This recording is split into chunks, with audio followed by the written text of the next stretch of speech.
Adeshima mayema munyina adwo emakwa abamhyehyia ediba ensema zikase so ewo One Vision GH so ena Kentom TV so sabre ensema ababeka yapono so na asemufuo asemukro gede ne sa ahyase ena yaba betena hanwumre ye de ho nsem eba bedanwo na nwumre yi die ya ye de ebrewo no de de makoten bia obeti enie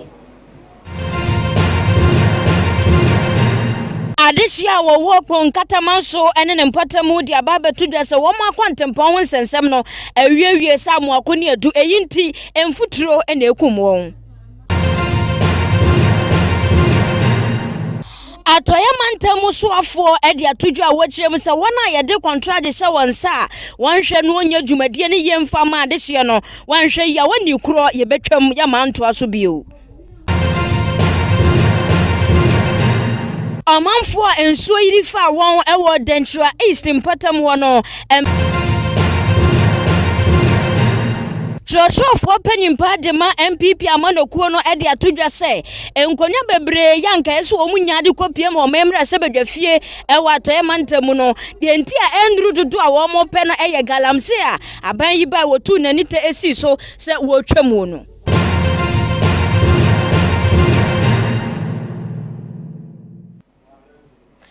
Adeshima mansembi ekawe ho ena yaje adwanumre ye de babedanwo ewo ensema sisi kase so na ensema ye de ebre wo nnyumakuo bi adama ena wo maso ye sika fom akase yi yetumi akenkan ede amao Bentrena Travel and Tour Limited akontuo mu champion bibibia fa akontuo ho nsem no fa kokodan adwumakuo na wo muntu wana mo emfa mao Kentom Estate Property Masters Auto Care ennyumakuo ya dama ena kase yaje adwa enumre ye de ebre wo Midin edisi poku konkonko bone champion nana abusia yentwa ye ho na kase no yemfiri ne nchiremu no ase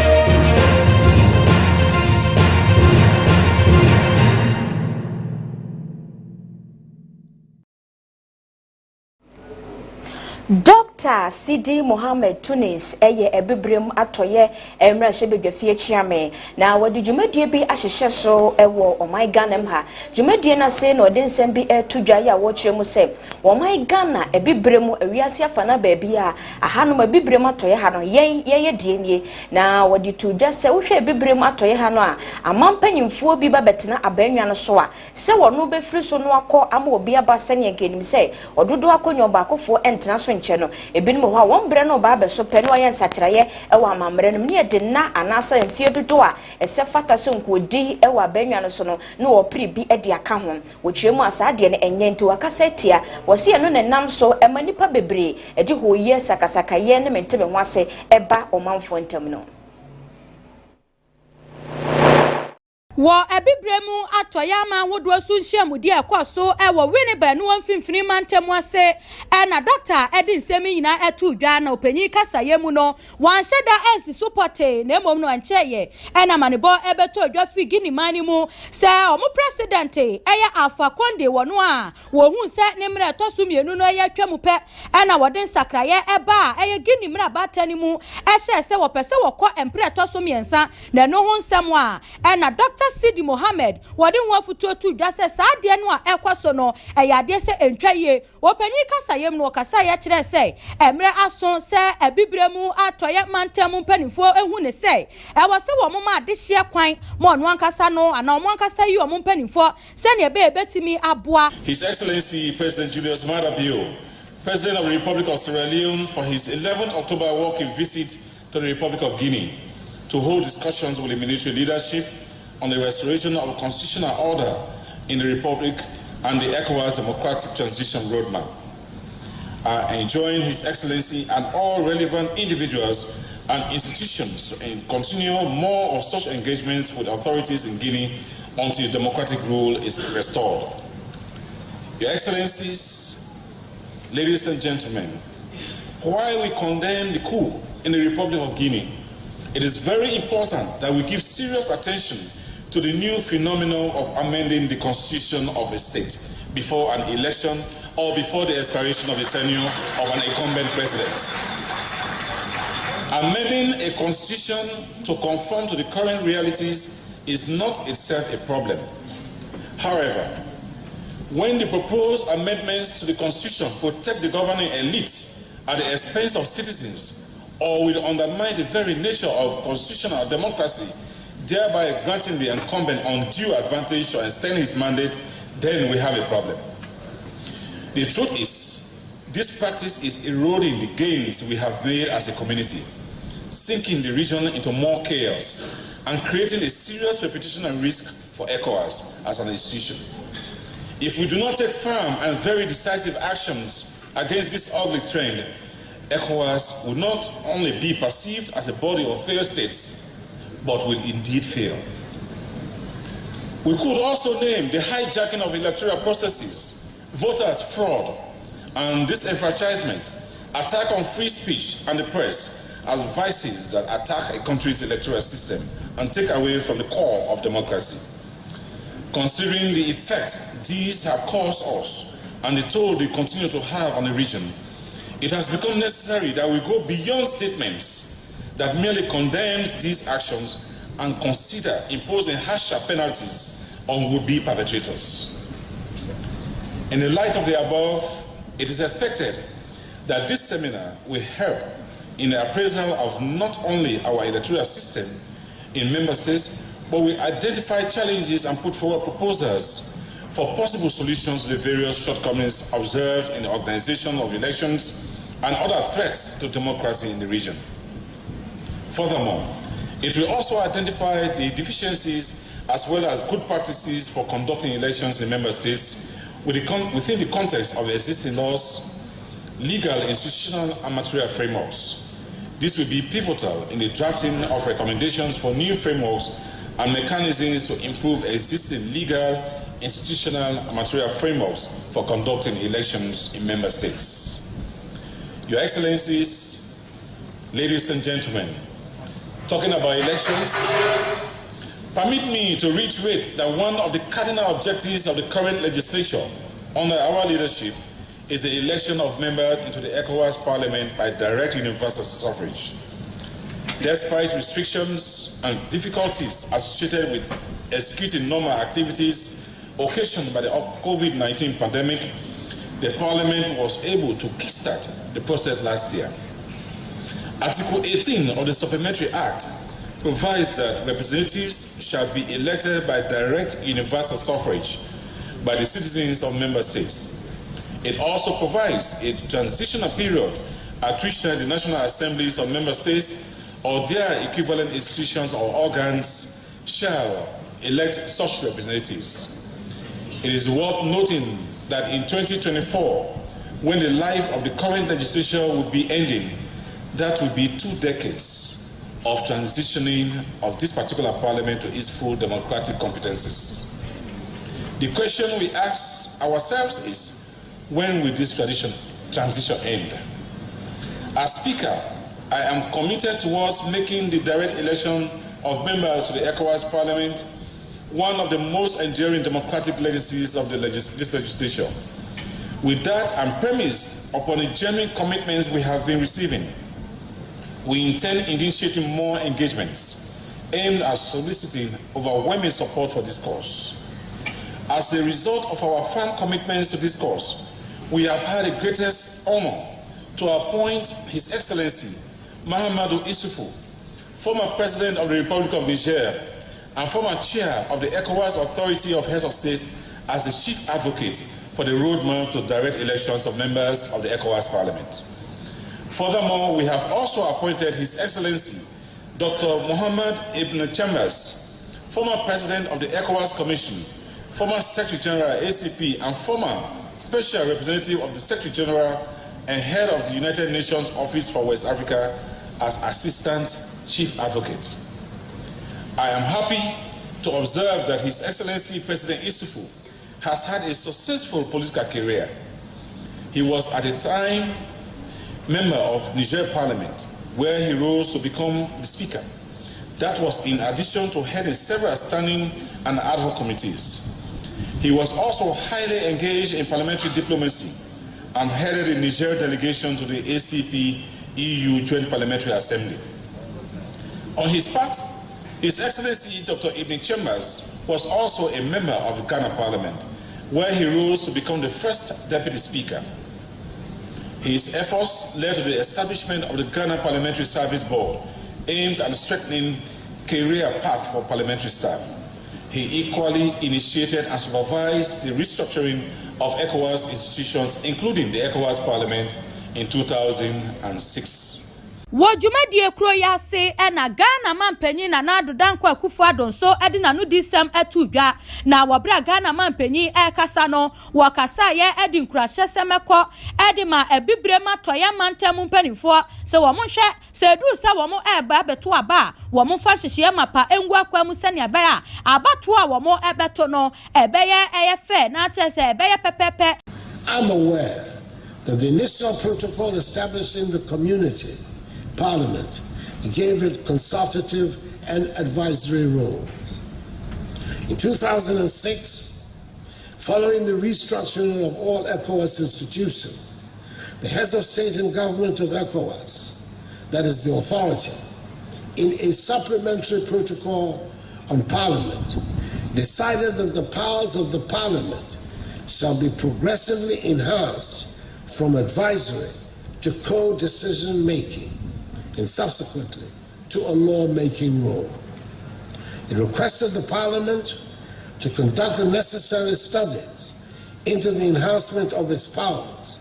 and the elections of members by direct universal adult suffrage. In 2016, by a supplementary act, the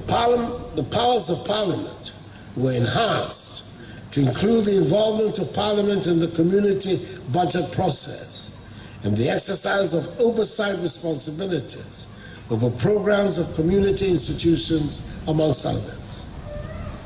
In the framework of the current institutional reforms intended to build strong community institutions to drive the ECOWAS Agenda 2050, a restructuring of the Parliament to give it the right of initiating legislative process has become imperative. This, I believe, Right Honourable Speaker, will give Parliament democratic legitimacy to assist in deepened democracy and good governance at the regional level, whilst complementing the consolidation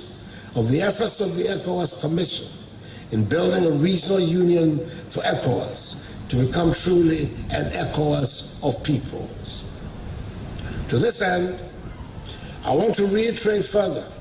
my earlier support for the call to elect members of the ECOWAS Parliament by universal adult suffrage. Ne krakra mu no na soafo a wo hwe amanone ho nsem onimonyamfo Sherry Ayokobotwe enso akasa ye ewo dwumadie na se na maami kasa ye mu sei eno no so wode tudwa. Indeed, both the theme and timing of this seminar could not have come at a critical moment than now, when the region is confronted with and working assiduously to find permanent and lasting solutions to the recent challenges to democracy, peace, and stability. The theme is therefore reminiscent of the constant democratic challenges faced by our region in the 60s and 90s, which necessitated a return to democratic and constitutional governance, beginning in the early 90s and extending to the threshold of the year 2000. This development led to the adoption in 2001 of the ECOWAS Supplementary Protocol on Democracy and Good Governance, aimed at strengthening and consolidating governance in the region. The 2001 Supplementary Protocol on Democracy and Good Governance, after 2 decades of its existence and the recent challenges to the body polity in the republics of Mali and Guinea, calls for an urgent need to review the document to, among others, jettison inherent weaknesses, as well as bring on board new ideas to strengthen and further consolidate democracy and good governance in the ECOWAS region. As the community continues to adapt to an ever-changing global, continental, and regional environment to serve the needs of its citizens, it is important for you as representatives of the people, that is the ECOWAS of peoples, to make an assessment of what the community has been able to achieve, the challenges confronting us in our quest to consolidate democratic practice, and how we can work together to strengthen governance mechanisms that would deliver on the aspirations of the citizens of our community. Your Excellencies, honorable members of Parliament, distinguished guests, as you may recall, the ECOWAS Authority of Heads of State and Government, at its extraordinary summit, which was held on the 16th of September 2021 in Accra, tasked the President of the ECOWAS Commission to review the 2001 ECOWAS Protocol on Democracy and Good Governance to make it fit for purpose. In light of the above, may I use this opportunity to invite honorable members and representatives of ECOWAS citizens present here today to take this opportunity to critically examine, deliberate, and come out with proposals that would contribute towards the revision of the supplementary protocol on democracy and good governance to reflect as well as meet the realities of today.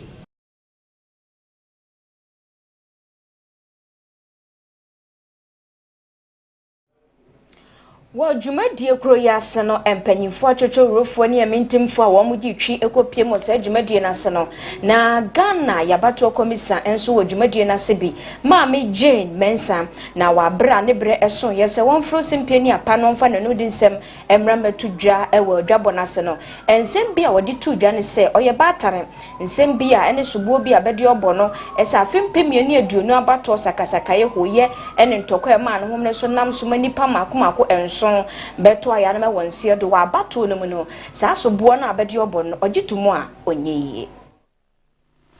wo ebibrema toya man hodo nhyiamude ekoso ewo Winneba na Mami Jane Adukoi Mensah wodansemi nyina edi kasayemu no wo kire se wo hwe afi 2020 abato ekoso no a eyade se ekoyie papa abato no bibia eda ho fan esuma sidwa bia ankoso ewo eya abato nim na emomu no nipa enson enomo eto anananom ewo ensiedo enu achi no wo kasa ya kire se wo hwe adwuma bambo adwuma efo wo mo eye ya wo mo eye o mafamu die bia sesi anu wo kire se wo mo gusua eye enhwehwemu enu achi so no mpanifo awodo ediomani edidi esi ye na chese ano wo mo epe kwan a wo mo befa so ahwe se ne be ya adehye nso a wo mo to anananom wonse do e wa fi 2020 aba no ni nyina eto ebetimi etwa no achi wakasa chese wo hwe Ghana bato no se ne eko otote eko asumdue mu eko yie no a BBC kura no wo mo ankasa no wo mo ni geye enu achi no abato komisa yi esa kasa kire se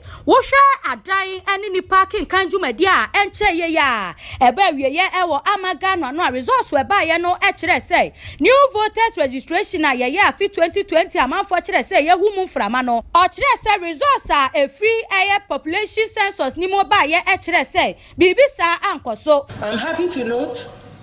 that we reduced the cost of our election by 41% compared to 2016, notwithstanding inflation and price hikes, and the fact that we incurred additional costs owing to the COVID-19 protocols we deployed throughout the election. We cut the cost per voter from $13 per head in 2016 to $7.70 per head at a time when the cost of elections is rising world over. Through this reduction in cost, we saved our government a formidable sum of $90 million.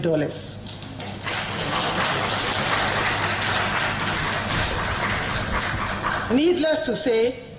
these were no easy feats. It took the Herculean effort of our entire team and the helping hand of the Almighty God to establish these achievements. We met with many challenges, but we surmounted most of them.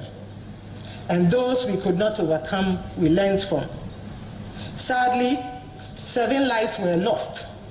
And though this does not occur at our polling stations, nor arise as a result of misconduct on our part, 1 life lost is 1 too many. We are confident that our security agencies will share their findings and recommendations for future learning. Distinguished ladies and gentlemen, the story of Ghana's successful election in 2020 is yours too. For the story of one of us is indeed the story of all of us. My wish for us, as we prepare to share and learn from our collective journey of conducting democratic elections, is that we will arrive at a destination. No, wakasa ya HSA, wusha ebibremu atoyama wodwo so a Ghana yen abakwasem ni yakopa papa visa fi 2020 kwaya ye fa so eto abai ye niema pepepe no ya de sa abakwasem no ebi ensida.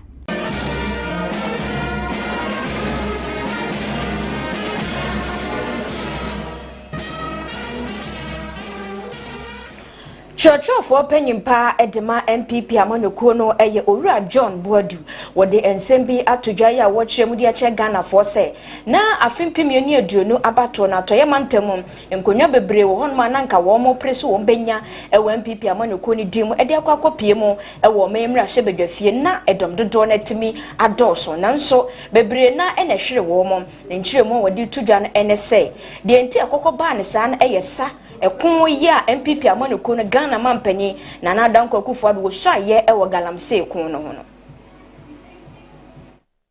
Ewo MPP Delegate Conference a ekoso ewo mantem donsia ne emono MPP Amanyoko ne mpanyifo atwetwe wuro a Yewura John Boadu yo churchofo edema MPP Amanyoko ne edi animo no ede wo maprobo ne ekopie mu ewo atoye mantemo na ebra onya akwan ene amane boni na nafen edi nkomo no na Yewura John Boadu ede tudwa echese wo hwe MPP afi 2020 aba ekoto ye na ya ade a broni bekasa affect on papa eye ensunsu aso bebre ne baaso ne nyina ene se be ma kokudru fana danko akufado e Ghana mampanyi eye na adwen se won tra se nhwehwe han e ma kwan bone ye faso etufu magudie no omo emfa nse obo ade ene pa wode adobe ne so no enu nti e ka ho bi e na afia etwam aba ekoto ye no Ghana fo ehu ne omo ehu ye wo chese titu ene atoye mantemu bebre na esoritia MPP aban sorita na danko akufado esanso ye na adwen se obetu illegal mine ase ba ne nyina so emboma bem omukọ so apem kọ so eye adwumaden amene enkunimdie aba abeye party no edia wo wie so eno de tato biem ekire se party no enyambie epono ento wo se obi biara opese ogina se emrahye bedwani anase okogira se mampanyini eto ne so aba no omo enya MBA krata na no fa krata ne ema abonten enti woni akro yefo beye no ade mra be hye wonsem na ya wadwe se obenante abo apro akansem bi atumfuto Ghana fo ani ne de ene oni akomuso ma party amamra no ene obedi ne se de se John Boadu General Secretary ma MPP Amanyoko no ene ode sansem nyina etodwa ebra okopie mu ewo Delegate Conference ekoso ewo atoye mantemo. This region is a region of the party, and as such it's a region that you have a major stake in this region. It is also a region that was affected by government's intention and policy to protect our environment and make sure that generations to come will also benefit from the vast resources, particularly gold, in this region. And it was the party was affected. I'm very gratified to listening to the Deputy Minister for Lands and Natural Resources, the program that government has put together to make sure that in as much as we try to protect our environment, we also give alternative livelihood for people who will be displaced as a result of government decision to ban so-called galamsey in this part of the region. Government is also regulating the mining practice here to the extent that he informed delegates and the people of this country that after one gets a concession, the government will provide needed machines and equipment that are environmentally friendly to these miners for the concessions that they got. I'm so gratified. It affected us in the 2020 elections, but it was for the good of the nation. It is not just because of politics. We should sit down and watch without taking action. It's a bold decision taken by the president. We all support the president. Although it affected us, I believe that it's a good decision. And going forward, we are going to resolve this matter once and for all for the good of the people of this country and generations to come. Actually, our people have respected the code of conduct, but as the saying goes, it's not ended yet, so we'll still continue to remind them that the ban is still in place. They should wait and not start testing waters too early. National Council, at appropriate time, will open nomination for people who want to contest both parliamentary and presidential to offer themselves for the people to be considered. Enuachi ena mashebedwani a eronyafo jogate wori tu dwa eche se watimi wakamia ekoso no ni nyina aya ade bia entwa yie se aban eye krado se obiebie adwuma amemebura anya adwuma ya sa unemployment na ekoso ewo man no ni nyina ebetumi eto atwa enti wosere mpanyifo se omo hwe na omo solve sa problem na enfama Ghana fo se meburu ntiwa omo enye adwuma yo metna se atiko se unemployment graduate association ni nyina eye ade bia emo anti mpanyifo hwe no mo who don't have a history, don't have a future. And I was also saying that we know the history, but we still continue to say it. And I use the analogy of Christianity. We go to church and we tell the same story. They say, tell us the old story. So I told them the history of this part of the history, where we started from in 1948. Jamie Laffer, the boldness Jamie Laffer and Pagba, the boldness they had at that time to decide that as blacks they wanted to be free. At the time when the British Empire was all conquered, I talked about the fact that people face sacrifices. I talked about the fact that we believe in the private sector. And I said part of our history just to encourage this generation, just to remind us of what our fathers stood for, and to encourage us to quicken our step and to assure ourselves that yes, make a lot of noise about breaking the 8. I'm talking about victory 2024. Ne kura no na toye mantemu suafo ononyamfo kwabna ochidako Mensah esudi tudwa eche se party no ebetumi eja ne naso na se de be ya party ne entity pansam dia anamo yeso mutune se omunya wotimi wakame enema ehu ehia no party no omu entwa ne nyina esono monko mutimum enye adwumaden eyesa tumi aganafo ede asho omunsa no ombedi ganafo ehamo. As a party is that allow one-on-one transaction any kofu ya onye de no ye mo translate into activities for the party. Yes, no, you're correct. Say the madina or be to me break 8 no. I mean, ne maybe any be a crow jomoro. A was Shama. Yet to me, the Madino, near continue yet the Madino, near break 8. It will never happen. In their conference, you can't, you want some man, you to solve your own problem. There's no way you can break the 8 if you allow these personal, small problems to affect the big elephant. You can't. Into Mr. Rawan. Cannot disappoint the people of Ghana.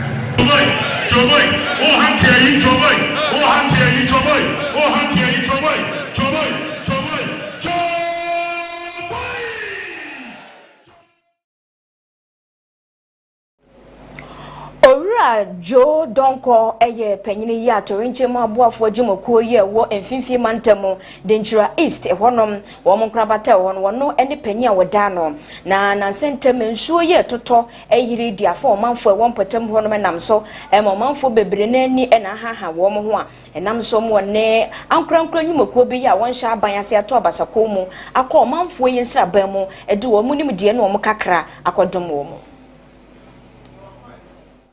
Arawsemi echi ena NADMO coordinator owo mfimfin mantem ora Joe Donko eba na kofre mu ewo eye biaya sa ensu yiri fa manfo dodo na nyapade ene omo adan pi na no ewo eye apadentra East Kropon mu eno di efutuo ekodema womu a sa atoye nchemi ebi eto wom se womu enjintum se nyade omu ebetumi atena ho afebo eninti womu emboabo womu ho efi eye bosumi miensan mu na omu enkobo omu ho adwa ewo bebi foforo se de ebeya atoye nchema etisei ebi ensanso ento wom biem na afen so wo behwe se aban ebeso womu a sa ohawi eto womu a womu ehwere womu njapade no omu niama pi na no wo behwe se aban ebeso won wasen se de ebeya omu nso ebetumi asori agina brane ewo mo na so illegal miners and so omo ye galamsey na ye ni one year me sunu mu nyina esisu ntame me nsu ofin river na ntumi mfro enko ye nim say mfi from Hanum, if you other regions, then soon go to my house for other regions and outside the country. In Sutra, force now without the problem,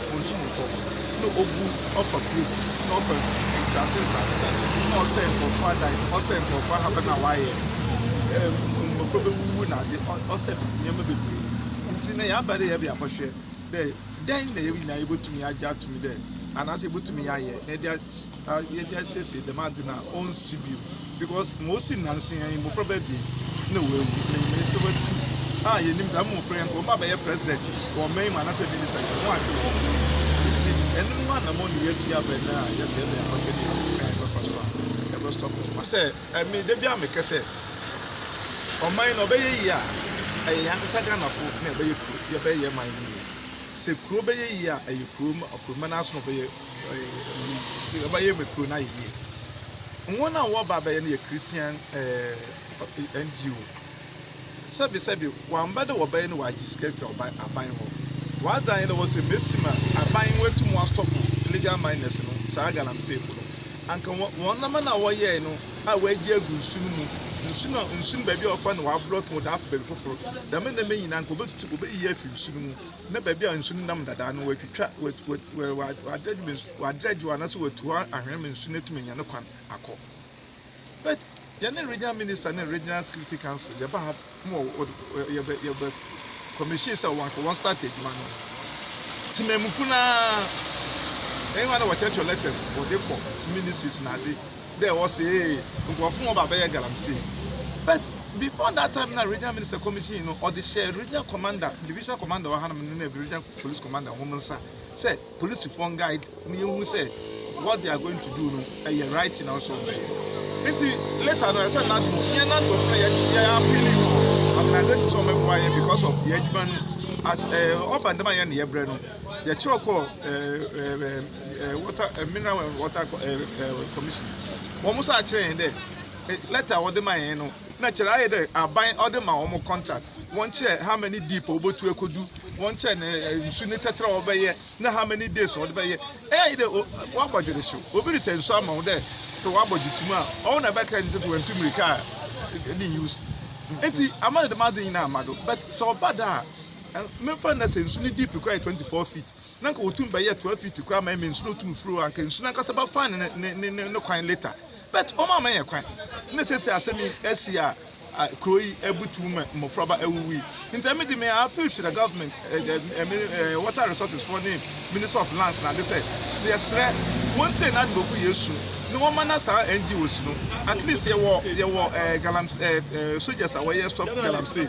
We'll put to our guide one. No one more directives. Yes, they are really coming to clear the river path for us, but they are not coming to do any illegal activities. No one may and so want to mean yes standard to say what they are buying them a contract. But what to me claim in Sunaka for no the water will find it later. I had the man the Bokodo that bender, not by Iska. No, the I'm a contract there. Pay $10-15 million, and I said $5 million. Say, open cheap or free river. Enachi ena MC ya owo apadentra East Kropon nu ora Ebeneza apia forcing enso kasa no de tu dwase sesi a wone eye ahemfo ene community members e ba beka won ho abom aboa akwatia eye galam sensensem a ekoso e wo mo empotem wo mo de eye insuo of fen panyin edi dwuma enam so amasa ohawi eba wosusu se saa ne ni nyina eka ho ene masa insuyiri esore eba wo mu empotamu wanuti wo behwe se saa ne ni nyina wo mu ebesi anokwan no maboban ede asi ni nyina anokwan se ne beya saa ohawi ibi ensi ewo mu empeso aso hopie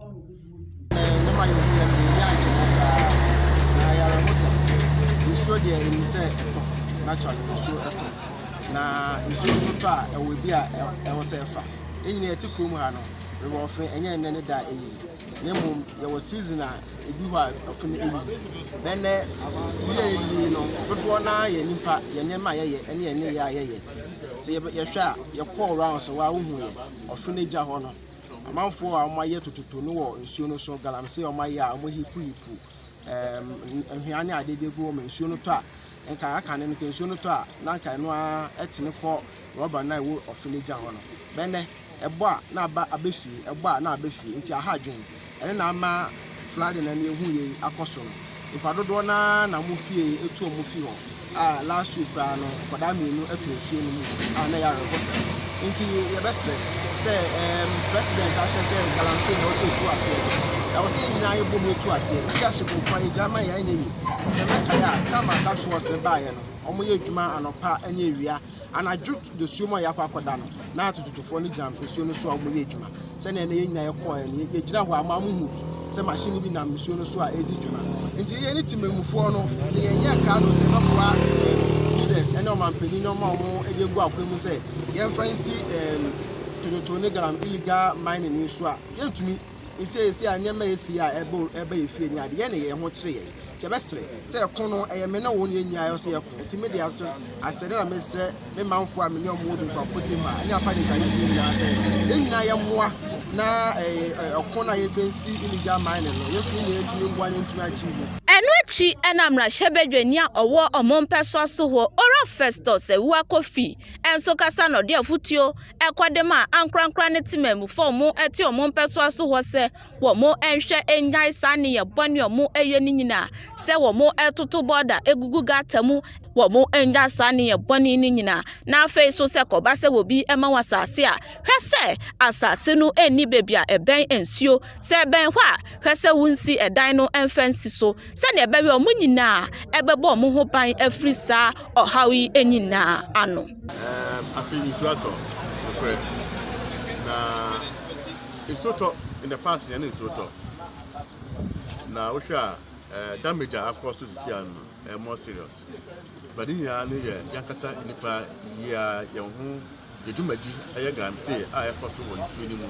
ya gbo hu dewura abon hu dewura and so bimu aye say omonte de ekoso omotusu omudi ndia say bi sisi omaso say yente de ekoso utwa oni ahwe e de yedi esoi ama nso ntimi nya bibia o say efa no enko na say wa utie man mu na wo bepe osika diwie one wo yire ne wabusa pesika saa we diwie na obiso hwe ne nkwa ewo ma na say wo to na say be ya oda na ni nyina no je de dema na kopon ohata horu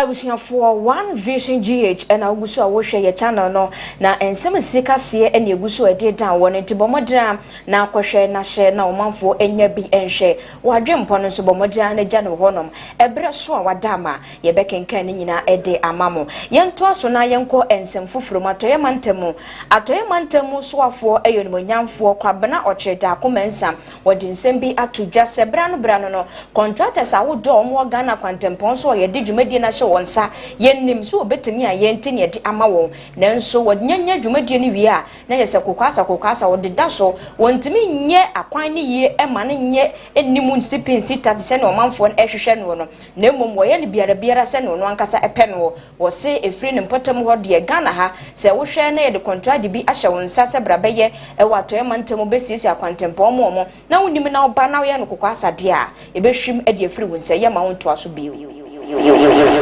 atoya mantemu suafo monyamfo kobi ocheda Mensah edi nsemi nyina etudwa wo bra NPP amanyokuo no wo mo eye wo mo delegates conference afini afibi wo mo ye afi de na atoya mantemu de no ekoso ewo takwa na kasayemu no wo kire se NPP aban yi eye o mafamu de bia se ne beya ya kwan ahodo a atete apansam no wo mo ebeye ni titru ene se ne afi wo mo ehye ye se eye year of rose no eno ho amanebo eno penyi kire se aban no gusu a wo mo eye na enu achi no kasa ye ekire se wo kwa atoya mantemu a kwan ahodo dodro na wo ho a enye ade achi ade san na ade hye de sobo na ebo Ghana aban na so wo kire se enye ni nyina ene eye aban enfom so ofisi a kwan dodo no a eno ewo atoya mantemu a se no wo mo de dodo na ama contract na so no contractor fo no ena wo mo enye wo madwuma ade hye ede sobo ebo Ghana aban na wasemi ho no wo ye mfato ho ekire se wo hwe pristia eni bogo so kwan no a eya de sa aban ede ama contract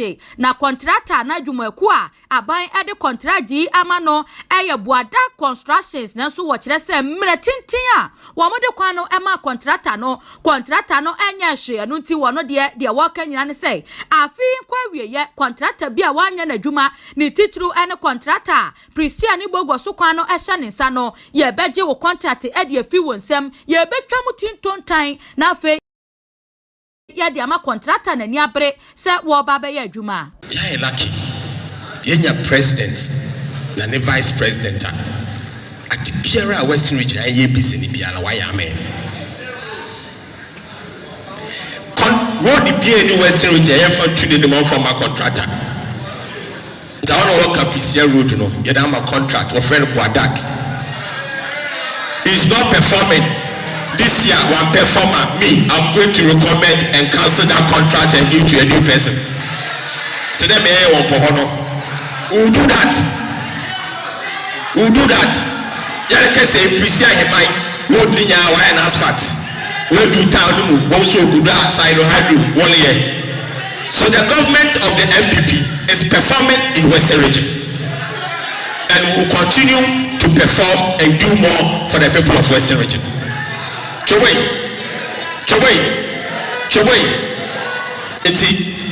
In the Yada Beshai, all the districts are confirmed one MMDCs, but in that second, if you president will na medema one. Oswafo ikasa ye echi no ena wonimonyamfo George Mirekudu ka aswafo abedi echira wono ena hwe nsase eni odumankoma ne mapaso onukro ya eyam na hyebedwani di ma de hye wata kwanso yemu so kasa ye na ne kasa yemu no wo kire sesesi ano mo ankaso ma uni sei galamse no eba ye no na ebua nipa bebre no de obi ka na sem no doubt na so galamse ni ba eba ye no sanso eba bedi yenya enu ti se ne Ghana aban awiata so se galamse yi wo se no awogusu a wo ye no womo ehwe kwan fofora womo de beboa na adehia no omo galamsi asesia no womo nyuma abo omo no womo so enya ni daso bi na fe no womo timi enya bibi ama setenam so akoyie ede ama omo anu achi no wokasa ye ekire sei sesia no Ghana aban aye krado woye na famudie bia sa akade ahodo aye de etu afamagudie no wo de bema adehia dodo na ama mo de aye adwuma sane ebe ya China fo a womo eba ede omo akade eba be se ye nsase no etu obetimi etwa na fe ye nsase a ye nananom eja ye no yeso etimi abo ho ban ede ama nchirima. We are creating alternative employment empowerment program mampanyino ncher obo launch no takwaha na Ghana afana nyina especially the mining regions no yotum ne de dem dwumezi yezama mbrante na edwuma ma waye sande serpam ho nde wonjai oye galamsey no what is the alternative or the alternative ma ho na obotum waye edwuma wo ho ono na abana yende CCR aban bo provide one with mining machines, mining equipment, earth moving equipment. Obotum was aye mining no right from the beginning to the end. Sande be na nyonzi nkoma asama waka nyide honorable yenya concession na yenye sika yes mine nti ye no option na be engage ye nuanum Chinese fo na wabo hen na yaye meanwhile so Minerals and Mining Act no ochiri dey ba ma foreign nationals wa ba ye mining na say yerma foreign nationals wa ye small scale mining na ochiri do ba ma foreign nationals wa ye small scale mining. Let me emphasize on that. Na say Warema foreign nationals were small scale mining illegally. Nam jizi de ombwa nti maban wa yen de dam gap na owo ho yenyim de mining or capital intensive no aban pede obwa hon with them equipment ama wankade wo can engage any foreign nationals na gold no botunu sika no wakagana here no wakagana fo no won kutokum so engage foreign nationals na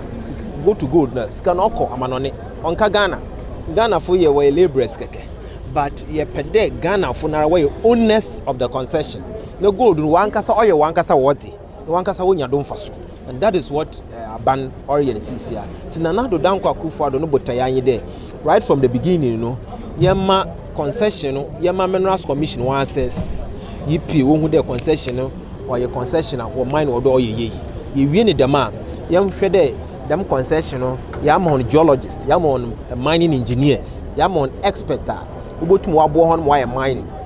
3. If you so yama on equipment to susa, who go to now other dam mining, no. You win so through PMMC no you to gold no or Ghana here obian smuggle gold no fanko a refinery able to na refine yen gold no so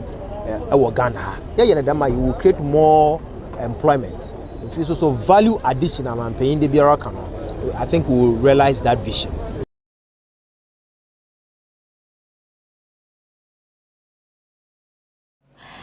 Adishima na ye kamu se One Vision GH na ye channel na wusu a wo hwe na ye den semro edin down ti bomodana subscribe na share na omanfo enya bi hwe enya bi entie na Kentom TV enso kase etwagu e ho no nti wadama ene hyehye ne amamre ne amane bibia edana komu yopo kase na ne gusu a ye de edin down wono nti bomodana nso kɔ ho na kɔhwe bi wadwempo no nso ye channel no so ye gusu a eje nti omanfo e watwen yemu so wom de ebeba no na wonso de aba bere no duru a ye bekenkan ni nyina ede amamo yento so ne konkopiem ewo etifi mantam ne mu Reverend Dr. Peter Ata Ziame wode nsembi atuda kokopiem ewo etifi mantam mu a Local Council of Churches no wono na edwem treni ya woda no na mpanyimfo yi ede wo mochi tai nsem aba efa wo man Ghana ensem ya eda ya pono so wo memra sebedwefie kokopiem ho no mu a wo ba no oban hyiamudie obema no obema nhyiamudie ehun kyinwa hyew empanyimfo bebre na na ekasetia enso ebinom de ntese dogo bi enuabe de wo mo kan ne se Ghana fo empanyimfo nhwe ne anyuntum empanyimfo titu roof so ene asofo nso de abetu de se debi etia ya mamre etia ye gidie etia Kristo so ntinya de a ye gituma ebe ye ntimpanyimfo asofo yi abompaye atai wona waje agina mu ne mra se bedwafie fo se bre so na wo je sa mra na tum se Ghana de yetia ye anyuntuma Nyankopɔn emmoa wo mo na wontumi emfasa ni medie no kwan so enye sa mbra ne ntumae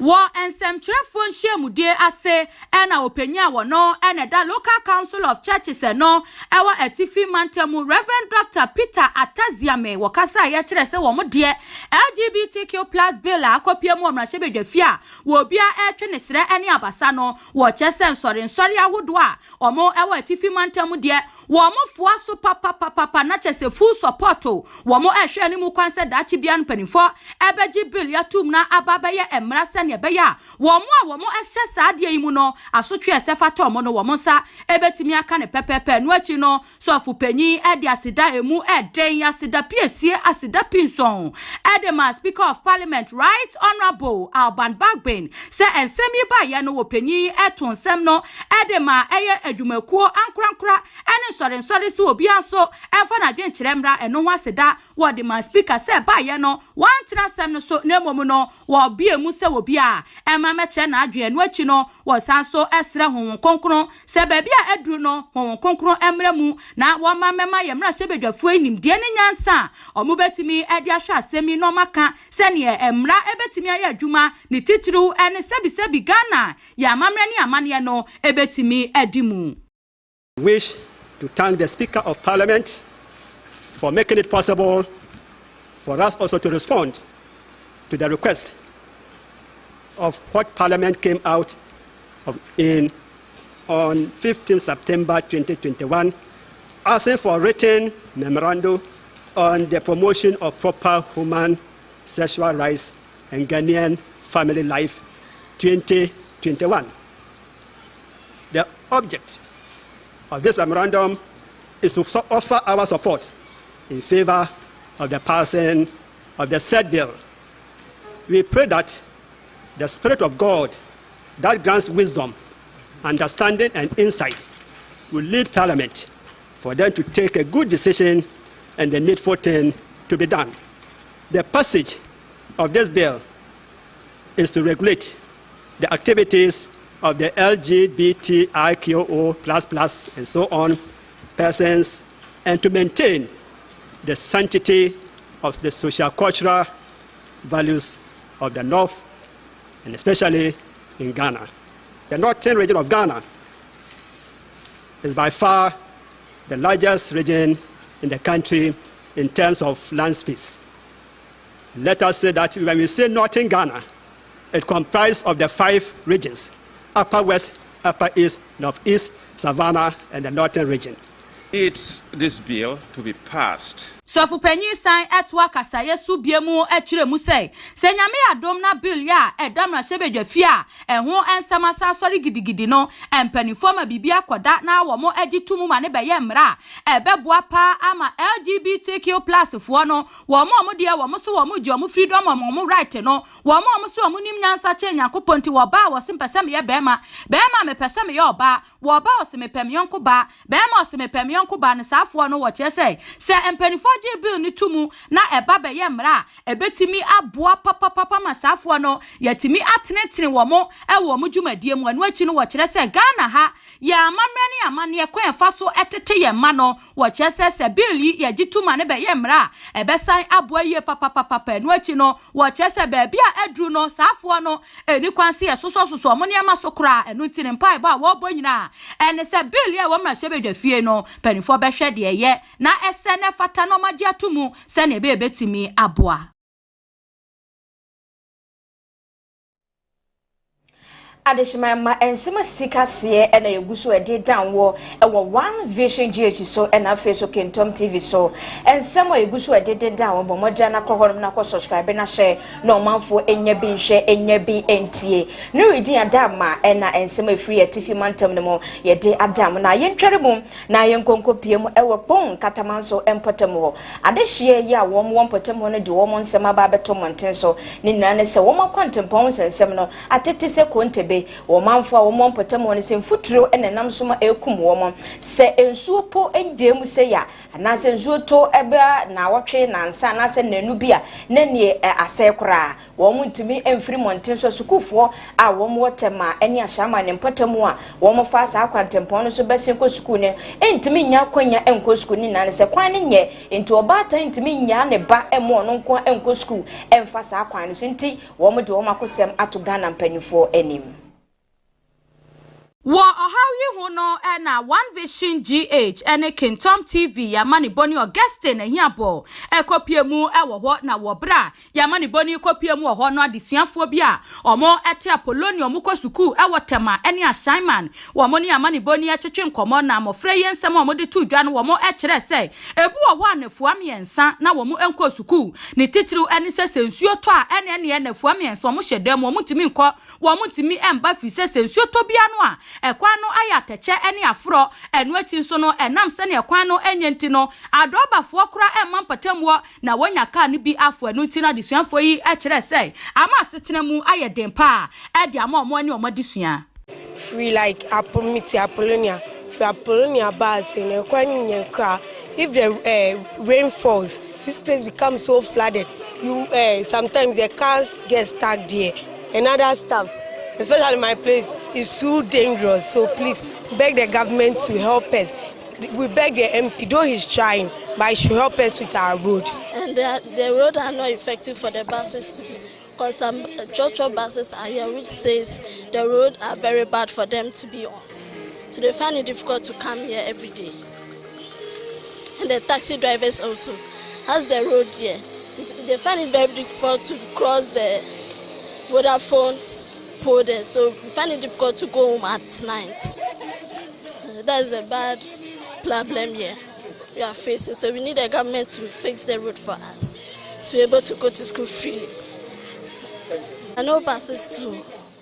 Kasaya kura mu no na adihye bi omo so wompatem ho edi adesre eto Ghana aban anim ni titu ni MPP aban yi afi wo mo ekire se year of rose no enche afi ni bekọ awieye na enso adehye ekire se mpanifo ebubu year of rose na wo mo fa makwan yi enhyemu bi se ne be ya no so betimi abo mo na wo makwan ho nsem a enkoye wo mpatam wo no eto etimi etwa. Say you were Royal City, very close to Castle Gate at Katamanso and your war. Or how are your war area? And say your road very difficult. Ye ni kwa papa.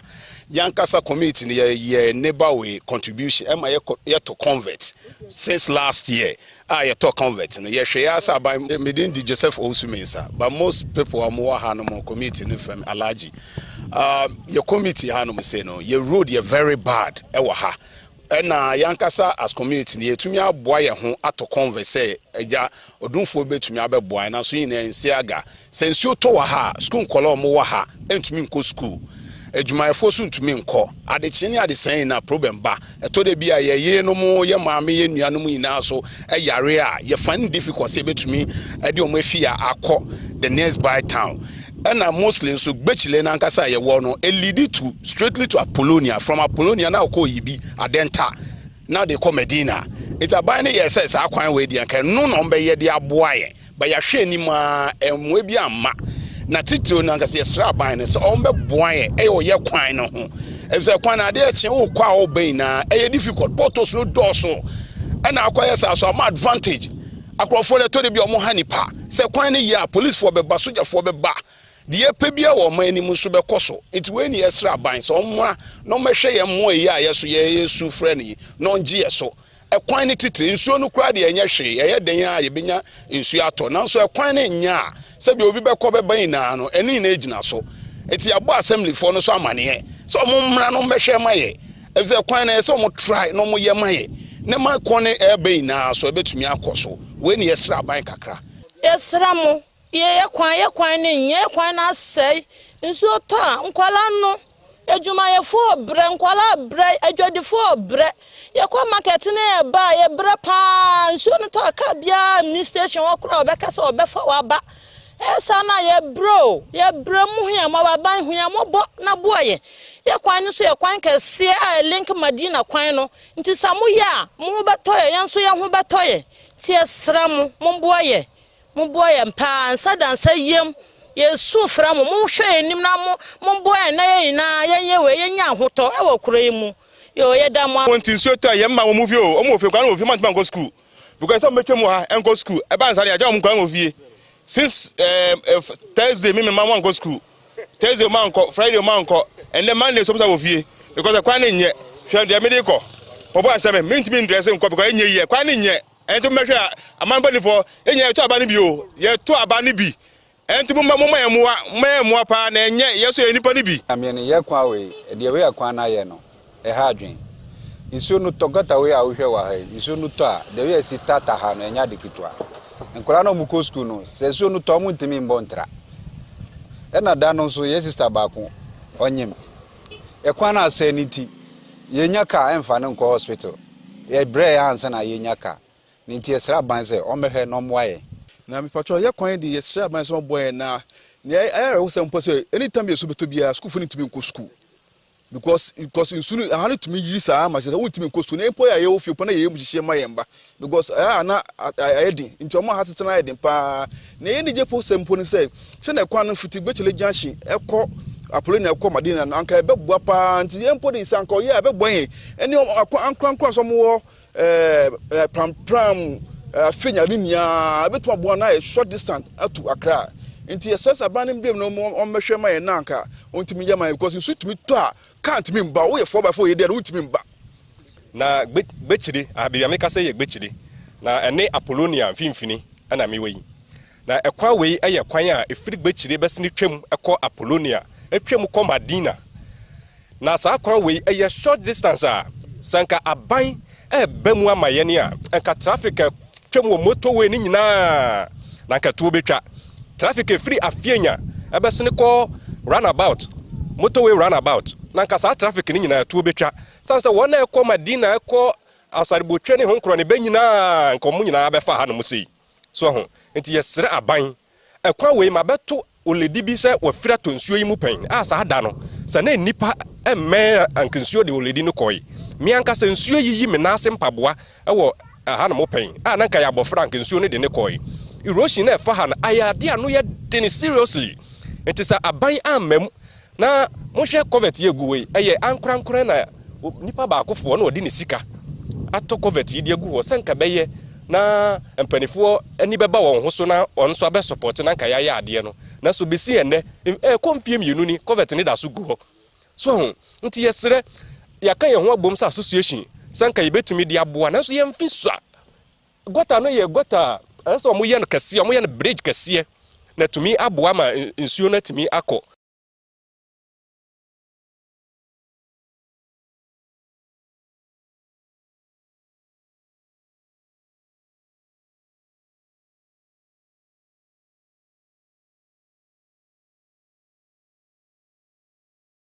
Nana obosu ya wotoso dumiansa eye bamuhina wode na si edwa so foforo ewo ekumfi nana bin na wabra ye de na esi edwa so ewo ekumfi mansinim hono wode nsempi atodwa se wono na pen yusu no na ho den ne moa kakra wo betimi aye atwempuntuo di aboa ama ne mpotam hofo etimi anya nnwuma ne ade aye wo mpotam hono kakra wo betimi aye bia no wode na ho den ebeboa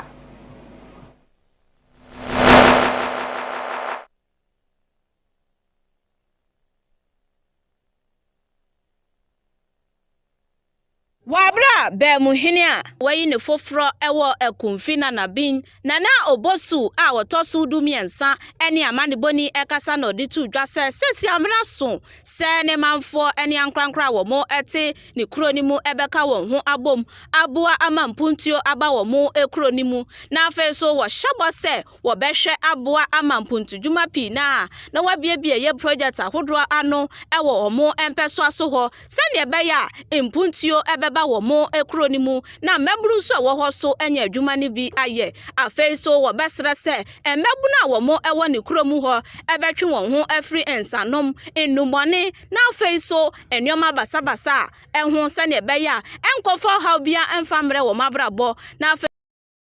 so besre se ankrankra wo mo ete ne potam wonyina ebeka won ho abom agina ho amankoso ene asomdwe se ne ebeya wo mo nso ebefa won to mapa efra dia me bedi no eche se koye itiase na mpuntu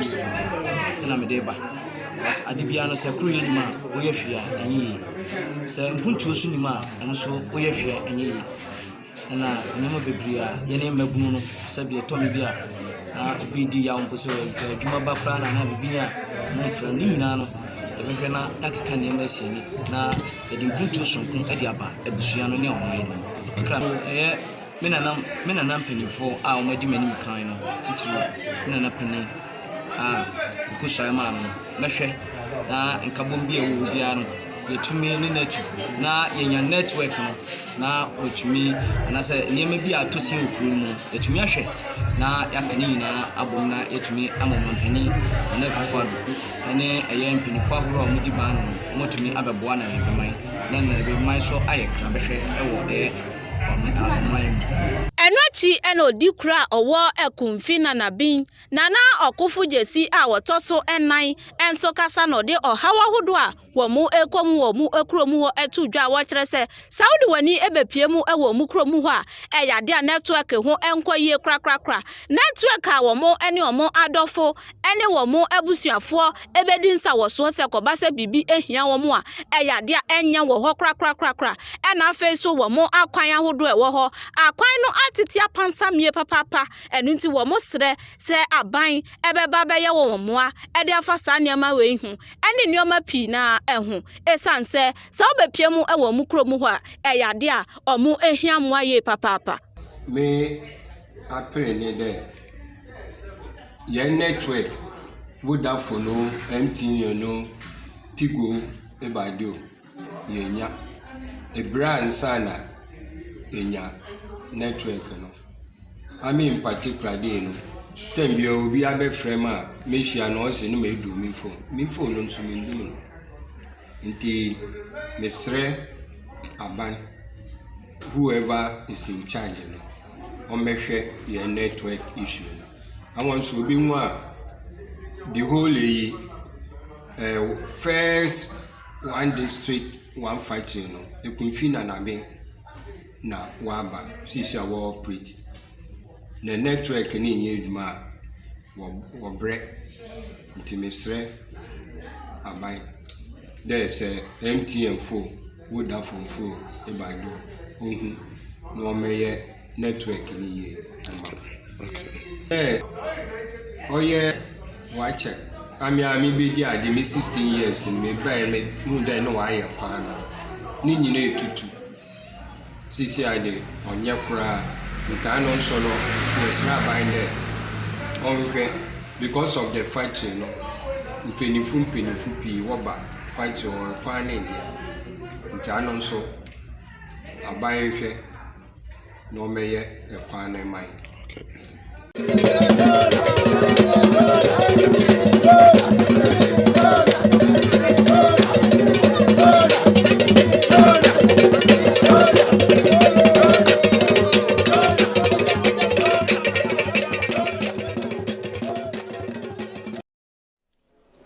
Adishima ensema sisi kase ene eguso ededenda wo ewo Kentom TV so ena face so One Vision GH ye channel no bomoja na hwebi na subscribe na share no manfo enya bi hwe enya bi entie yenkonko piemu ewo emfimfi mantemu na yenu abema Evans Dako enkonko di nkomo wasem a ababeto apono so eye ahodwiresem kakra emu owrem kakra na ne nwanwa eye ene se NDC amonyokuo no ne nkrabata wo emfimfi mantem no panyina woni amansa di nkita ho amanyokuo ni dimo eye owura Kwasi Dawood na eniamo ho sembi ni amfede sembi a waye ewo emfimfi mantem nam so ma akopiem ewo court a yabone ka no yenu abema Evans Dako na ekuta ensenemu enchiremu bema na yamo adwomo akwabo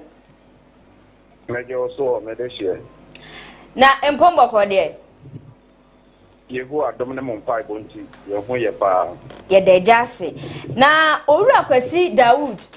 eye se eniamo ho nsem ana ne ba no wo hunanim ene otimi ne kogoro wo mpamu a nyinsen abam ma abo hye nyina piemu yi yo medase papa tambre ubetiemu on finman to mu NDC amanyokuo ne de tambre ayo ho sem NRC wo the fans and yes no a good party no who feel papa me na ne say owura Emmanuel Kwasi Dawood a grant here let us a vibrant politician na NDC amanyokuo no na e kasama for e ma wo mo e wo finman to ha I will be nimu ne papa wa public figure na there's a bosume miensani na ebeto dwase ene nam sumati ohuhu se abrantie yi atumi asese onu ankasa ne baba wadi mpensia do song ama ye kuna ba mai no achikura no wa fa kwatikwa nso de nako sabia me awo panie akwala ne nya we tamri watinya say nyin say no enti bi bosume me nsane de ye hu ene ye tin na Kwasi Dawood aye sei mo aye sei no ana benefo bi eti se bibisa akoso no omto mo ntrase ema bonesa enkoso aya tunya peja no aba bontinya me no kasai endrada ena Kwasi Dawood abo no ho maden ede no ho akọ ye Central Region Police Headquarters most of the time, all consul and Conan Sapai on any lawyers, me no, and about home, but they acquire. Now, copy more one of the total na the Jan Swam Copia, and ye, as a papa, and no, Tomu di no, Emma and Net, who create the Yadina, Cape High Court. So, boy. Quite the box on the bottom, and it's one Catalunya what to me, I say no, I fan of patrol. I'm a no Catava through grammar. What's after consequence? I hear one in Nano, it's here Ganambra. And it's after we did it, and I said we did so. Or Kwasi Dawood Remwa, or say, we did it by the Casama Mokana in it. And we caught a check.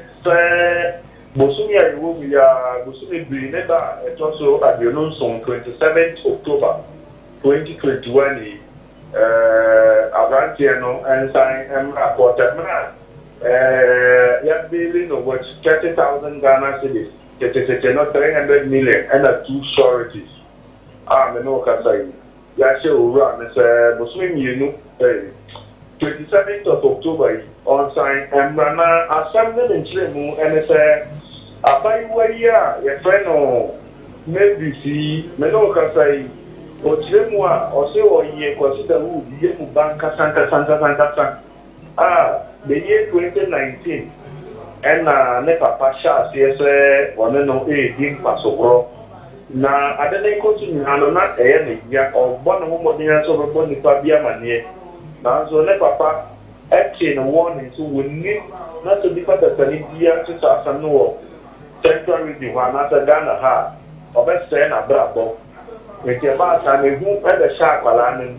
e ma one ne papa to aso da ya na kwala no ko e kire mu say you me ba cho say mbacho mitio you we ke abafa ni kire say 2021 ni na e ka to kra on the papa June 21st and the Kato Kra ni papa Echime and then Eddie Pasobra and ye Asamua the Kra Nemo Titina trying Papa idea or Senya there why you be this and the Bana Catano or the Mama Pet and I see the Misua Amanko Bobby to a bonnet or any time to Kunumua, Savona Messeno. Then they are the political career and which me about the check crown as a NDP delegate conference the first Sunday regional kitchen. Let's say the regional communication director Enunti and Manukobi. To me, Astoria, yes, they are part of the met in the political career. And also, I sent my idea and I said, Dr. Nia. We consider who, and then the banner a corner, chairman one, the panier, essay, insane, also. Menoka say, I put go a channel, and I need to Musampa, where you man consider who, and then the banner bar, and man so abortion. And my Menoka say, or non say the Latina quarter, ya daily now, or non so a track quarter connect. Now, okay, and it was to me, yeah. And the bigger some of the apart where, so that we consider who's on yeah. Dr. Nia of Owa Palana Pamir, any on one Cassan Banon so, it's a work consider wood. It is to a quarter no, and a lecture away, and not all there. The need this Sibiano. Can Tom, Agrafona, yes, Gabriel. Wadama ansa na abekọ no we ye pese ehu ne fan wusi soma ye bio ye wo krom ha na atoyema ntem awura bi wo wafo nka se bia wo nkra na ye den amawa nka nye sa kwan no so na abefa so ma mamu ni nyina watimi adada ye awura yi so onyem ya chenesie ewi ase adokotafo so wonyem mama ntem so afo ye twa na dapa se dokotafo so wonyem wono so aba beka bi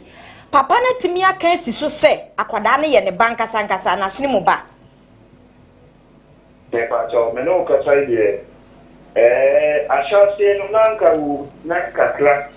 say a school time, and I mean saying a bar, and Colano, men of Siapuni, I didn't hear my command Colano. One of the classmates back also, a by a Sapalani and the Antinaka yet, and in your show with your auntie, if you want, or Jaobano and Jacolani, Dimwa, coping say. The age of 14, 15 more no time, Echo Part, or dear Colambet San in Chain. You do the idea, Apolano, Mamma, Akasa, say, consider wood back. Apolana Catan to Akasa, say, and papa. I'm on one Catan, so big dear Kimono, not the Japaye,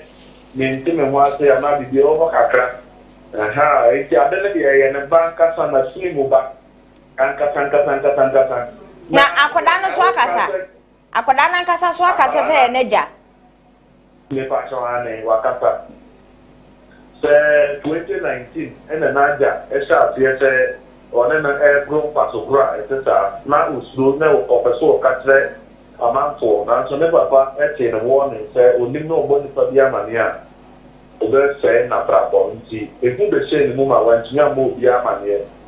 ena papa na to aso afa no kakra this 2021 ya Mensah e bia ba no na wo kata krade mani ya Josephine ne ya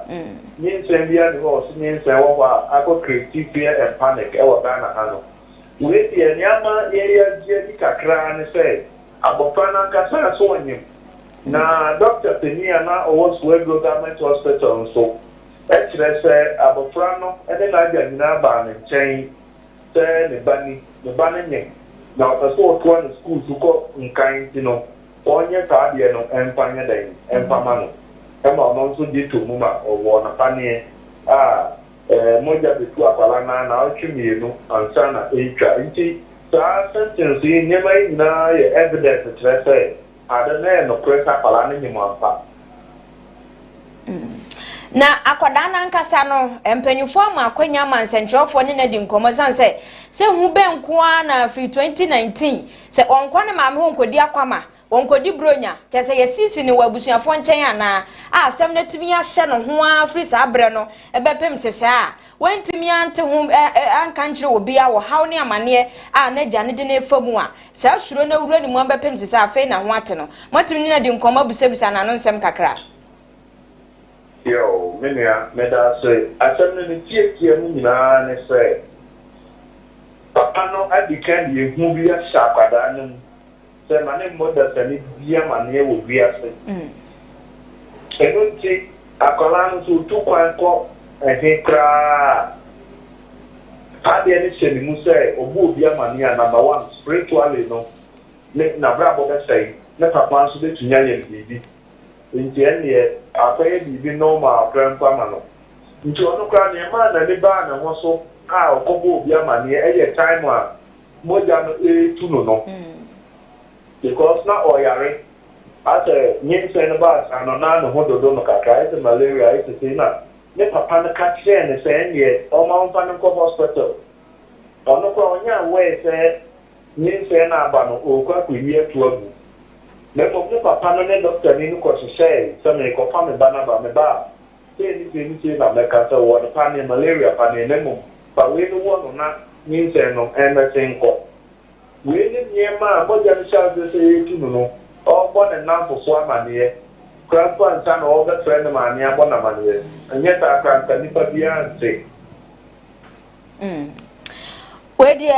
ejada koyen fa wonsi hey na baabi asusuan ede brode hono betena kwa akofa no wadama na ejayin nsemi we de ejabone kani akaba wakani ni asanso aka de ba asanso aka ho yemfa ne nsem nsi ade bepiem wachire bia wadama na wo de aba besom ye ne yahwefo ye beda se anwumre abusuafo de amote ne nkan ye nua bema Evans da ko wono panyini ya ye frɛ no Emmanuel Kwasi Daud Emmanuel de ngenim ze nyankopɔn na no na wo nso we nyankopɔn na si nkyɛn ɛna nasene no wote ne de kafa kwa abonten pai ne momono ankasa nasene mu ba de adi kan beto dware no nasene mu ba na kyese wote na ya se ententa ni nyina wo kre ho bibia ono ankasa wo na de wo so ono abere na de enti mpanyimfo ye nhwe asem we de ze otemuafo betena so no ye ba na yehu baabi se ni obesi de mbra na hwehwe ni tiri mo firi mu fira sebi obesu nyansa ohu ne bakra onko ne nchen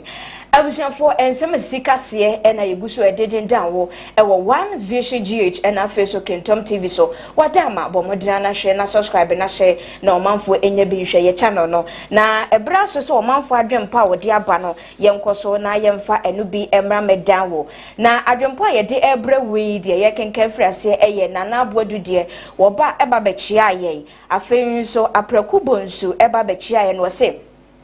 ese di abroso adoso kebima mi kebia mamuo no afone ye ebe ya anka sankofa ye nchiye nananom se ne nanka wanka se di asem ewo kuremu maye no ka ye nkonko fe no na abrofo no se ne wo maba be ya mamuo na maye ne yesua firi wo no ye nhu so ye nte ase afoforo ye dodo ntie na no Thompson Mick edie enie wose Dombodu wakasa ye papa set achu ahyiagbeso se ohweye nana bonsu ede ne dia ba wose nananom ene wo munyansa nimdie ya na wo mudidi asem ewa hemfie no na eboa papa nso na die yasesa no enti na sa abre no eboa yasesa na ma wo mu animdifo na masua wei na minim wei wo mu kwa na te asem so ene edi ebe wiase na abonefo ene wo mu hwia ne ma na ewudifo no na yafa sebua kwa so na eja wo mamomafo wo ho di nso na woni kro no wafom Vera efia entry frempoma ese wo hwe efri Togo nana bonsu ababio wase asukufo ya na omo kasa efa wo makwantempa ho nsem no wo makasa yie pa na wakamfo wo mo nso ewo de wo mo aye abusuafo ensem ayede ba bedan wo enanumrei ewo One Vision GH so ena face Kintom TV so no watama ene wadaje aha ena ebrebe ma ye kwan ma ye dine nyina ebesie na enumrei nsem ayeje adwa ayede ba bedan wo no de na edi makotin bia otie no enie Adisia wo wokpo nkatamanso ene ne mpatamu di ababa tudwa se wo makwantempa ho nsensem no awiewie samu akoni adu eyinti emfuturo ene ekum won Atoya mantamu soafo ede atudwa wokirem se wona yede contract hye wonsa wanhwe no onya dwumadie ne yemfa ma adehye no wanhwe ya wani kuro ye betwam ya manto aso bio Amanfo ensuo yiri fa won ewo Dentra East Mpatam ho no Trotro penimpa de ma MPP amanokuo no ede atodwa se enkonya bebre yanka eso omunya de kopie ma omemra se bedwafie ewo atoye mantamu no de nti a endru dudu a wo mo pe no eye galamse a aban yi ba wotu nanite esi so se wo twam no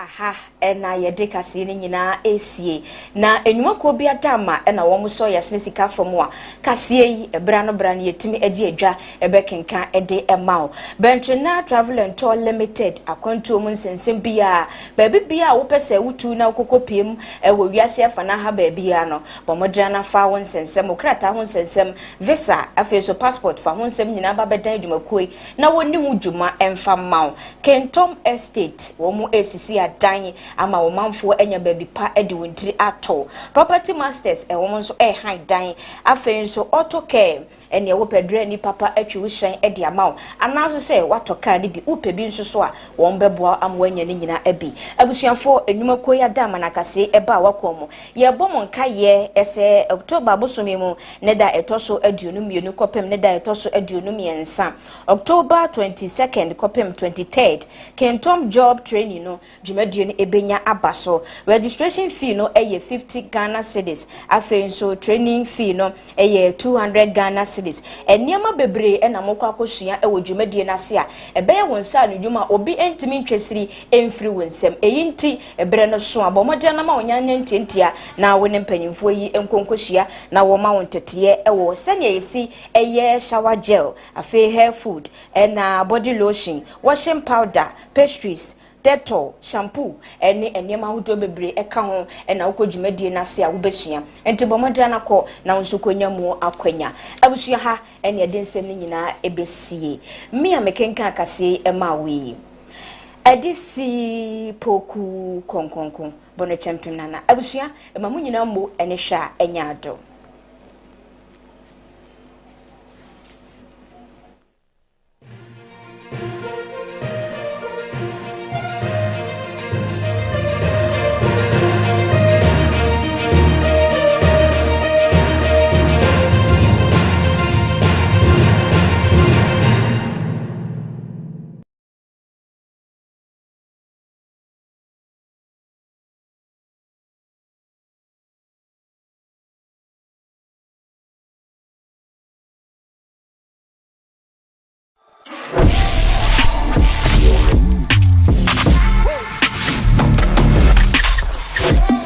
One Vision GH, your best online news portal.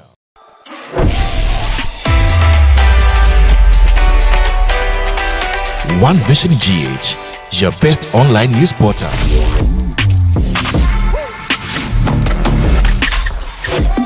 One Vision GH, your best online news portal.